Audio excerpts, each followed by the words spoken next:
Saudara, akhirnya SPRM setelah kes berjalan 2 tahun lebih, dekat 3 tahun, akhirnya SPRM 1 hari sebelum pilihan raya di Melaka, SPRM mengesahkan. Sebelum tu kita dengar-dengar saja bahawa akaun suami Zeti telah dibekukan oleh pihak berkuasa Singapura. Tetapi sehari sebelum pilihan raya umum, pilihan raya negeri di Melaka, SPRM mengesahkan bahawa keluarga Zeti, tuan-tuan, menerima 715 juta ringgit. Cuba tuan-tuan bayangkan, keluarga Zeti terima 715 juta ringgit.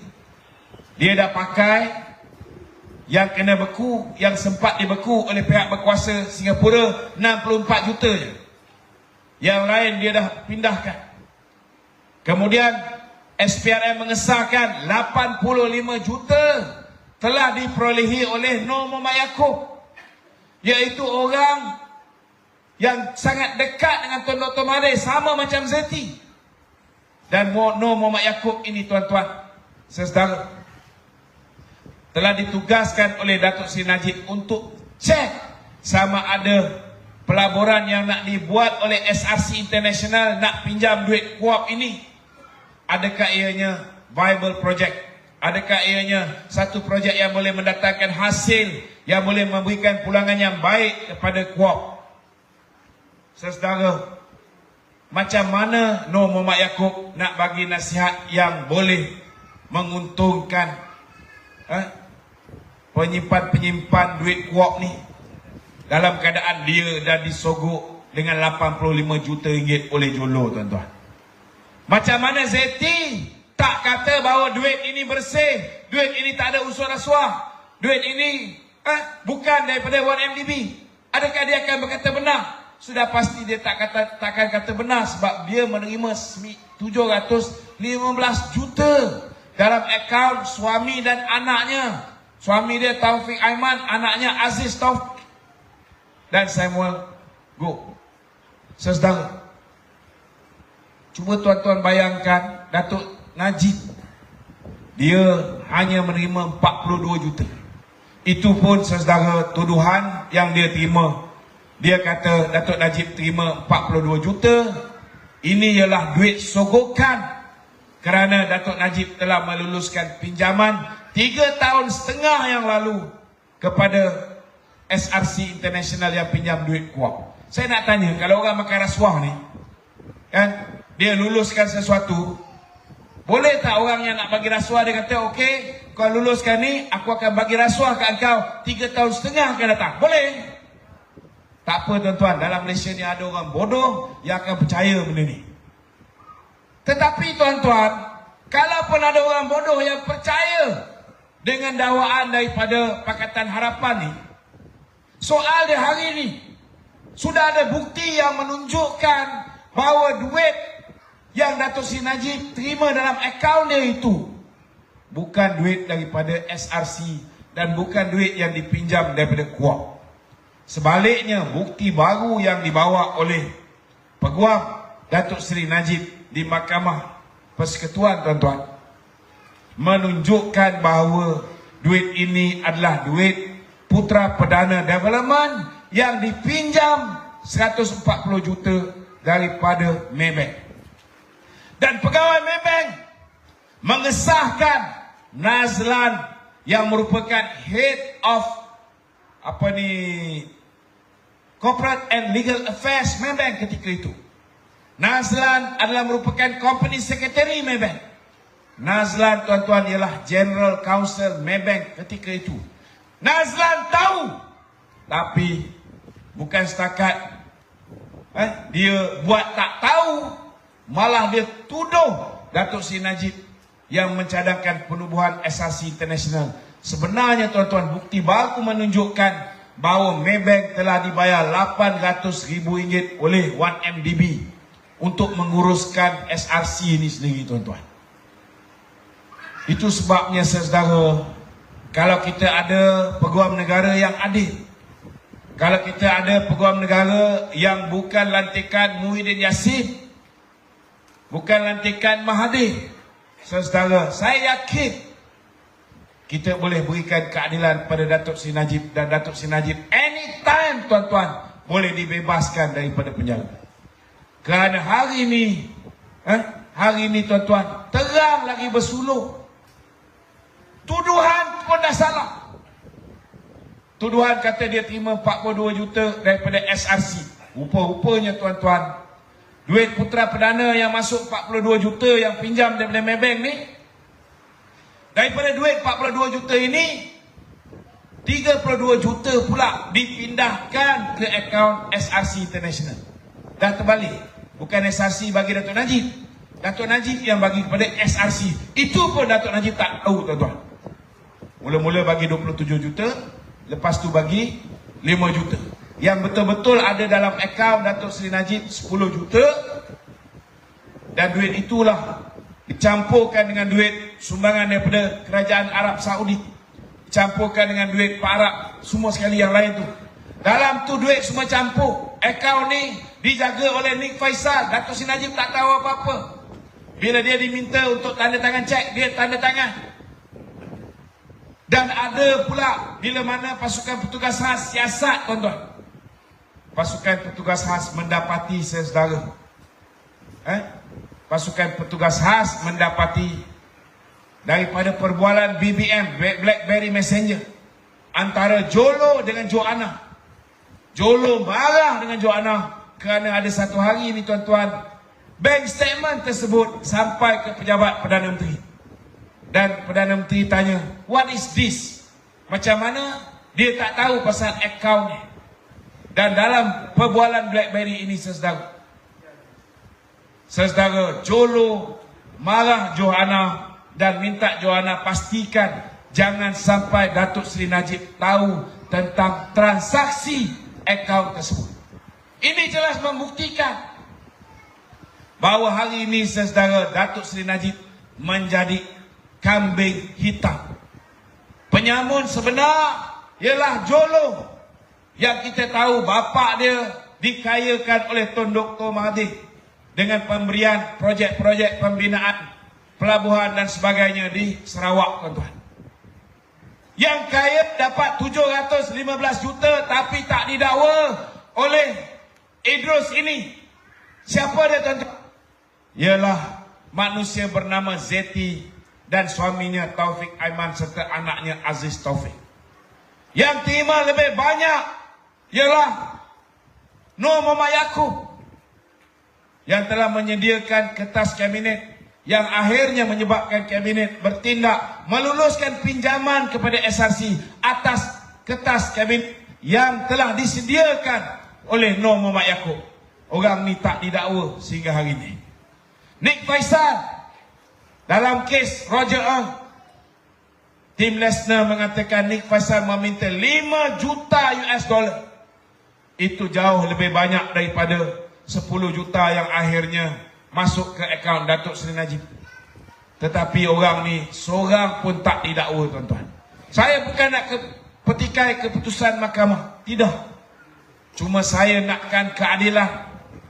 Kalau Datuk Najib terima 10 juta, dia dah mengaku, dia dah bersumpah, dia tak tahu menahu dan dia tak pernah mengarahkan sesiapa.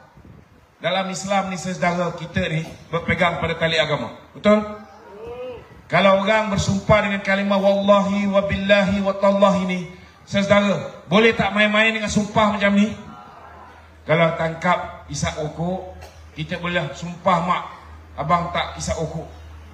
Kan? Ini sumpah tak ada bukti. Tetapi bila bersumpah dengan kalimah wallahi wa billahi wa tallahi, tanya dengan abang-abang PAS, mereka jauh lebih tahu. Itu sebabnya kita lihat seorang penyelidik PAS bernama Dr. Zuhdi Marzuki, dia mengatakan dia lebih percaya dengan Datuk Seri Najib Tun Razak tuan-tuan, kerana Datuk Seri Najib berani melafazkan sumpah dengan kalimah wallahi wa billahi wa tallahi. Kerana kalau orang tu tahu agama, bila lafaz sumpah ni, sumpah kita tu palsu, Allah Ta'ala tak akan tunggu akhirat untuk membalas. Allah Ta'ala akan balas, akan turunkan bala di muka bumi, tak tunggu akhirat. Betul tak tu? Itu sebab bila saya suruh Anwar Ibrahim, bersumpah dengan kalimah yang sama untuk menafikan dia liwat Azizan Abu Bakar. Berani dia sumpah? Tak berani. Kita suruh dia sumpah menafikan dia liwat Saiful Bukhari Azlan. Berani dia sumpah? Tak berani. Kerana apa tuan-tuan? Kerana Allah, saudara, kerana Anwar Ibrahim masih lagi semayang, tuan-tuan. Anwar Ibrahim masih percaya bab agama, tuan-tuan. Dia tidak akan sesekali berani bersumpah kerana dia tahu bala tu datang di dunia, bukan di akhirat. Kita tanya dengan Azmin Ali. Saya orang yang bawa video Azmin Ali. Bila dia kata ini fake, saya bawa video Azmin Ali. Tuan-tuan tahu tak video apa ni? Bukan video main bola, tuan-tuan. Video lawan pedang antara dia dengan Haziq. Dah tengok belum? Dah tengok? Ada yang dah, ada yang belum. Tapi lebih banyak yang dah tapi kata belum. Tuan-tuan, saya bawa pergi Jakarta. Kita bawa hantar dekat pakar forensik Jakarta, suruh cek betul ke video ni diedit. Lepas tu saya bawa pergi ke UK, United Kingdom, di Birmingham. Cek betul ke video ni. Saya bagi gambar Haziq, saya bagi gambar Azmin Ali, dan saya bagi video ni. Suruh buat cek. Tuan-tuan, ini pakar forensik saudara. Pakar forensik Jakarta baik, pakar forensik Birmingham baik. Kedua-duanya mengesahkan lelaki di dalam video itu adalah Azmin Ali, sama seperti gambar tu. Dan lelaki pasangan dia ialah Haziq. Apatah lagi Haziq dah mengaku memang dia dalam video itu. Bila saya minta Azmin Ali bersumpah, berani dia bersumpah? Tak berani. Kenapa dia tak berani, tuan-tuan? Sebab memang dia dalam video tu. Bila suami kepada Nikaji, kenal Nikaji? Kenal tak Nikaji? Nikaji ni seorang wanita Cina, tuan-tuan. Dia bercerai dengan suami dia, dan suami dia dalam SD. SD ni akuan bersumpah, mengatakan rumah tangga dia ni musnah disebabkan hubungan terlarang di antara Muhyiddin Yassin dan juga Nikaji. Tuan-tuan, ada kita dengar Tan Sri Muhyiddin saman balik Clement Stanley ni ada? Tak ada. Malah bila saya cabar Tan Sri Muhyiddin Yassin supaya bersumpah dengan kalimah wallahi wa billahi wa tallahi, dia anak ulama, betul tak betul? Berani dia sumpah? Tak berani, tuan-tuan. Tapi bila Datuk Seri Najib dituduh makan duit SRC, dia tak pernah rasa gentar. Malah bila dia dituduh membunuh Altan Tuya, ni ada seorang nama Dipak. Ada tengok video dia? Aku kalau jumpa budak Dipak ni memang aku lempang dia betul-betul, tuan-tuan. Wah, hajar betul. Dia membuat pengakuan palsu mengatakan bahawa Datuk Seri Najib arahkan depan dia supaya Altan Tuya dibunuh. Saya nak beritahu tuan-tuan, bila benda ni keluar je, Datuk Seri Najib tak pernah rasa takut, getar. Di masjid di Pematang Pauh, tuan-tuan, dia bersumpah dengan kalimah wallahi wa billahi wa tallahi, saya kenal pun tidak dengan perempuan Mongolia ni, apatah lagi nak bunuh. Tapi dia orang ni, saudara, nak menang pilihan raya. Dia tidak tahu halal haram, dia tidak tahu dosa pahala, tuan-tuan. Dia letak semua ke laut. Selagi dia boleh fitnah, dia fitnah. Dan hari ini, saudara, apa yang berlaku tahun 2018 diulang kembali pada tahun 2022 dengan harapan, dengan modal basi yang sama, mereka boleh menang pilihan raya. Tapi saya yakin, khususnya rakyat negeri Terengganu yang ada depan mata saya hari ini, kita semua bukan bodoh. Betul?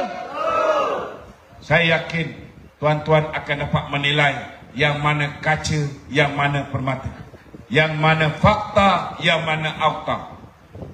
Saudara, itu sebabnya kalau lepas ini kita memerintah, kita kena pastikan ketua hakim negara mestilah orang yang bukan ada sebarang bentuk political inclination.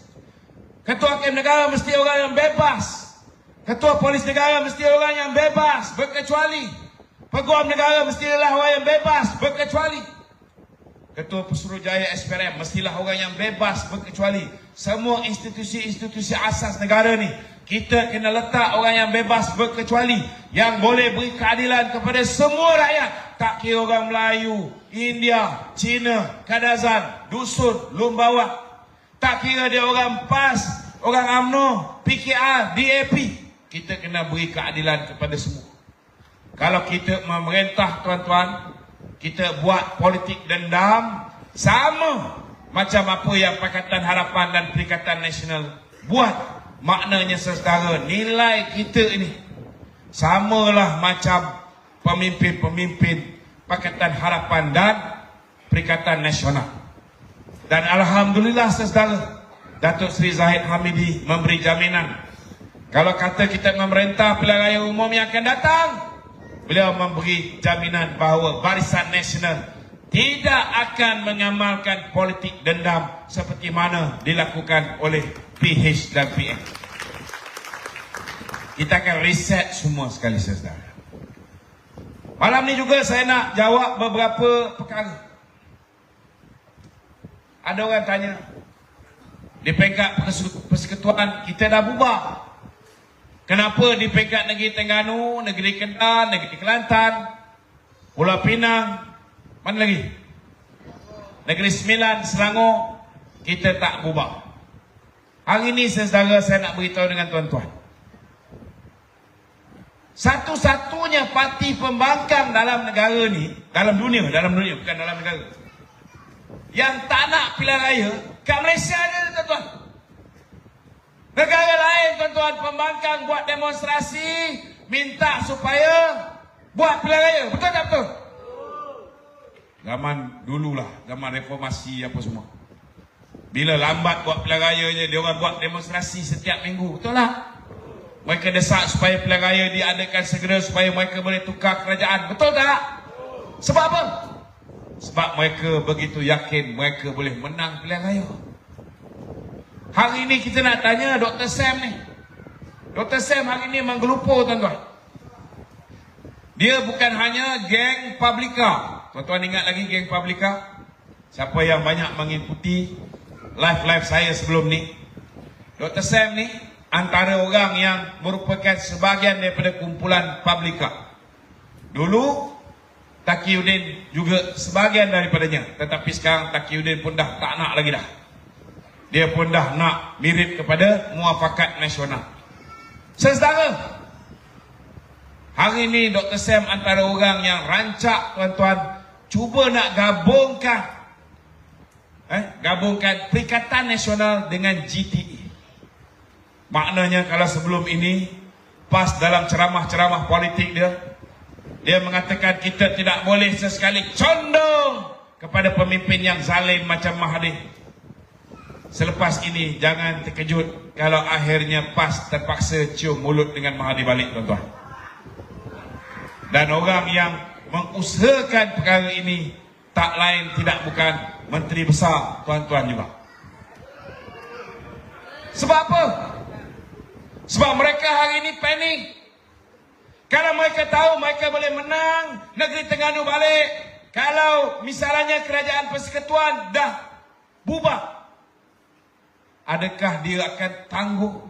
Sudah pasti dia pun terus pergi menghadap ke bawah Tuanku Sultan Mizan dan dia akan mohon perkenan Tuanku untuk membubarkan sidang Dewan Undangan, membubarkan Dewan Undangan Negeri Terengganu kali. Betul tak betul?